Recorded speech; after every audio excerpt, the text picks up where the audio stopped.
Pasca dokter sekaligus influencer Dr. Richard Lee urung ditahan oleh Polda Metro Jaya, kuasa hukum Dr. Richard Lee Rasman Arif Nasution banyak mendapatkan panggilan sejumlah program infotainment stasiun televisi swasta.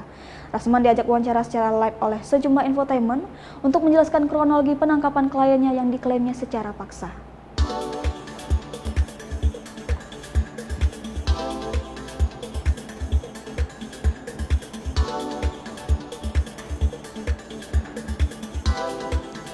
Andre, asisten Rasman Arif Nasution, menjelaskan saat ini pengacara kondang tersebut beserta Dr. Richard Lee masih berada di Jakarta untuk memenuhi beberapa undangan wawancara live bersama sejumlah program infotainment.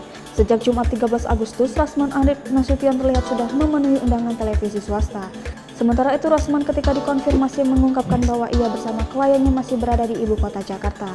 Rencananya Richard Lee, owner klinik kecantikan Athena tersebut, baru akan pulang ke Palembang pada Senin 16 Agustus 2021. Sementara itu, pasca bebasnya sang suami, Reni Effendi tak henti-hentinya mengucapkan rasa syukur. Lewat postingan Instagram pribadinya Jumat 13 Agustus 2021, ia mengunggah video ia berpelukan dengan Dr. Richard Lee.